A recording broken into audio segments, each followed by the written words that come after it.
Today we'll be discussing the Libra full moon and the Aries Equinox, which is joined by Chiron, the wounded healer. And of course, all this is happening during Mercury retrograde in Pisces. So we'll talk a little bit about what that means for you. But first, if you're new to my channel, welcome. I'm Christina Caudill, and I'm an evolutionary astrologer. Be sure to subscribe to my channel and have your notifications turned on so you can get notified of any new content. But let's dive into the equinox and the Libra full moon. Now, both are happening within a few hours of each other on Wednesday, March 20th, 2019. So first, let's look at the equinox. The sun ingresses tropical Aries for the equinox at 2:58 p.m. Pacific time and 5:58 p.m. Eastern time. Now, equinoxes herald a shift of the seasons, and for about 3 days, it's said that the days and nights are about equal length. In the northern hemisphere, which is where I am, this is the spring equinox, also known as the vernal equinox. So we're welcoming spring, where the days are going to be getting longer as we move towards summer. And it's a rebirth time. It's a time of spring cleaning, right? So we're clearing off the karma of the past zodiacal year and the past year. So we're basically starting a new cosmic year. So the Aries ingress or the Aries equinox is the new year in the astrological world. And for our friends in the southern hemisphere, it will be fall for them. So they will have the autumn equinox, where their days will become shorter as they head into fall and winter. So in the southern hemisphere, it's more of a time of culmination and reaping what you've sown. And so from an astrological standpoint, we just look at this as the sun entering the sign of tropical Aries. So we often refer to it as the Aries equinox, or sometimes you'll hear it as the Aries ingress, right? So when the sun is ingressing into Aries. So again, it's a cosmic new year. It's a rebirth. The sign of Aries symbolizes initiation. So it's a time to initiate a new beginning. And like it or not, we're being initiated into a new cycle. And what makes this really unique this year, and as I've spoken about Chiron entering Aries, the sun and the Aries ingress is going to be conjunct Chiron, the wounded healer in Aries. And Chiron is also the maverick. So I like to think of, especially in Aries, this is the wounded maverick, and we'll talk about what that might mean. I've spoken quite a bit about Chiron in Aries. I actually recently did a 2-hour podcast interview on the Energetic Principles podcast just on Chiron and Aries. And I'll have the link below if you want to check that out and do a deeper dive into what Chiron and Aries signifies for the collective. But for the equinox, the sun illuminates what it touches. And so when it enters Aries and joins Chiron, the wounded healer, it's significant not just for the moment or for the day or for this month, but really for the year ahead, because the Aries ingress is the chart for the birth of the year. Right? So this will be a central theme, and there's no bigger real focus in that chart than the sun conjunct Chiron. So this will be very important for us to understand this as we move along this year, because in some way we will all be affected by this. And the sun represents our sense of purpose, our public image. And also it can show us how we can integrate the sense of woundedness from Chiron with our sense of who we are and who we're known as. Right? So Chiron conjunct the sun is a necessary integration of our wounded nature with our identity. And also we tend to see the sun represented of the masculine impulse, the masculine principle. And so with Chiron conjunct the sun, there's a necessary vulnerability there that maybe needs to be shown. right? And maybe even a humility that we start to see in the collective, which can oftentimes be a little contrary to how the masculine is expected to show up in the collective. And, the masculine principle can be, with men or women. So, for instance, we all at some level have a father wound, both in men and women. And there's an excellent book that I recently read called The Wounded Woman by Schierse Leonard. I hope I'm pronouncing that right. She's a Jungian analyst with a background in journalism, so it's an excellent read. It reads like a story, but she shares all the different ways that women tend to unconsciously adapt to having a wounded father. It's like they take on that wounded masculine, and they're either trying to compensate for it or respond to it. And so it's excellent. I highly recommend it. And this is actually a very important theme right now, because as we see the sun illuminating Chiron in Aries, it's going to be represented in everything from our leaders and leadership, because the sun also represents leadership. It could mean the wounding of a leader, or perhaps the arising of a leader who expresses their vulnerability. I spoke before that the last time the Chiron was in really Aries was in the 60s, 1968, where Martin Luther King Jr. was assassinated, right? That was a leader, and his assassination just brought the country to their knees. Now, I'm not saying that same exact thing is going to repeat, but that is the sense of this leader who we look to for leadership. And it actually is a lesson that we all need to integrate our own leadership capacity, especially with Chiron going through Aries. And with the sun being leaders, transiting this very important point, the Aries point, 0 degrees Aries. Now, one of my colleagues and friends, the astrologer Leah Whitehorse, recently had noted that one manifestation of Chiron just ingressing Aries, she noticed, was the actress Selma Blair, and how she stepped out at the Academy Awards like full on with her gown and her cane. And she went public with her multiple sclerosis diagnosis, right? And so this is her publicly showing her illness, her vulnerability, but also doing it in a way where she could still be proud of herself. And perhaps we can even find a way to be proud of who we are when we can accept ourselves fully. Chiron is also about adaptability, how we adapt to our sense of woundedness, even, mutating around it. And in Aries, we have this impulse to keep going anyway, despite the wound, and maybe even turning the wound into a strength. And now that doesn't mean overcoming the wound, right? Or overcoming the weakness. It means to integrate this, whatever our wound is, around our identity, around how maybe we don't live up to a certain expectation of society, but we know that ultimately accepting who we are is to our ultimate advantage. Now, Chiron is also the great teacher and mentor. So we'll be looking at mentor relationships coming up. And perhaps, one manifestation could be that we are the mentor. We're being called to step up into a teacher or mentor role, right? And doing something like that really takes an internal transformation, an internal mutation of our personal identity. Knowing that we have wisdom that is valuable and that is worthy of teaching others, right? Now, Chiron is also symbolic of holistic healing, of mind, body, spirit healing. And it's the key to our wholeness. So we always want to remember that we are whole, even if there's a part of us that may be seen as wounded, or we have these vulnerabilities triggered by Chiron.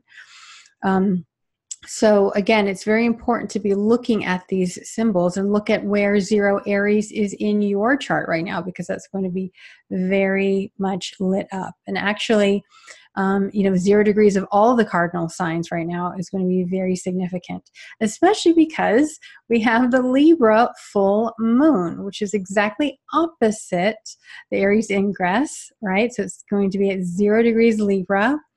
It's exact nearly 4 hours after the equinox is. So the Libra full moon is at 6:42 p.m. Pacific time and 9:42 p.m. Eastern time on March 20th. And again, that is a super moon, which means the moon is at its closest approach to the Earth, and it will appear bigger and brighter than usual. And we've been having a lot of super moons lately, but we need to honor and recognize that that means that when the moon is bigger and brighter than usual, then that could mean our emotions are bigger and the drama could be bigger than usual. Now, full moons are often a time of culmination and release, right? It's a time when the seeds we have planted 6 months before have in some way come to a period of culmination, right? And because this is the sign of Libra, Libra is all about relationships, relating to others, receiving and cooperating, right? So we've just had this Aries ingress, which is all about me, me, me. Aries is my instincts, my identity, my goals. And a few hours later, we have the full moon in Libra, which is all about we, which is partnership, balance, harmony, attraction, cooperation. And so the full moon is very potent. It's a super moon, and it's within 2 degrees of a point called the supergalactic center, which is this massive black hole that's said to create a super massive hunger within.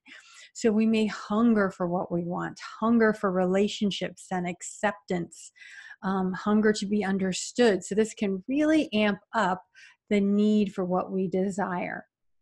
And full moons bring issues to light, right? So it's the sun opposite the moon, illuminating that light. And because this is a polarity, full moons are always about a polarity between our solar consciousness and our lunar intuitive level needs. So if we look back about 6 months at the Libra new moon, that was October 8th, what seeds were planted then that are now coming to fruition, especially in significant partnerships, cooperation, relationships? How are we compromising? In what ways is it beneficial for us to compromise? Or how are we compromising and compromising our own needs, right? Because it's going to be a very strong polarity between the Aries I and the Libra we. And then we've got Chiron in the mix, right? And Chiron is symbolic of our healing journey. So we want to learn to find ourselves and our true identity through our significant relationships. Now, this can even signify new relationships, right? Because it's all about Aries. So maybe even a soulmate type of relationship. We often see soulmate relationships in Chironic relationships, because with Chiron, those people that can see our Chiron, that we can connect on the level of Chiron, they can see beyond the facade that we create, right? We can actually sense, they can see our woundedness, no matter how beautiful or perfect an image we try to create, they can see through it. Yet they still accept us, either despite of it or maybe even because of it, right? And so we want to consider maybe these wounds are newly conscious to us, or maybe we're newly becoming conscious of them. And in such a way, we can resonate with others that can have compassion for who we truly are, even if we have trouble accepting ourselves. And so now with Libra, we also want to remember Libra is associated with things like beauty and art and creativity. There could be creative projects that are coming to fruition now. How have you been dedicated to bringing your own unique form of beauty into the world. So that's definitely something to consider. And when we look at the ruler of this full moon, it is Venus. And what's Venus up to? Venus is in Aquarius. And Venus in Aquarius loves freedom and liberation. She loves to be free. But she also, Venus is also always Venus. She wants to attract. She wants to relate. And in Aquarius, she relates on a mental level, right? This is the level of the higher mind. It's the sign of friendship. So we may think of friends as lovers or lovers as friends, or we can feel that sense of what it is to just really love the friendship between yourself and your loved ones, right? I mean, a true love relationship has to relate also at the level of friends. Do you get along? Do you understand and accept one another? And Aquarius is also about our aspirations and looking toward the future, right? Are your relationships supportive of your long-term vision? And with Aquarius, it's, our vision not only for our own lives and our own goals, but usually of the kind of world we want to live in, right? What kind of vision do you share together? Do you have the same vision for the world? Do you want to live in the same kind of a world? I just recently, with my other astrologer friends and colleagues of New Paradigm Astrology, we're writing together our mission statement, which is perfect for Venus and Aquarius. What is the mission that we can all together say we're dedicated to? So something around that, writing a mission statement for your relationships or friendships, or having the similar vision, getting on the same page. Now, one of my favorite quotes around this type of Venus and Aquarius energy is from the writer of The Little Prince, Antoine Saint-Exupéry, and the quote is, "Love does not consist of gazing at one another, but in looking outward together in the same direction." And I find that really beautiful because just gazing at one another, that can be really great for a certain amount of time.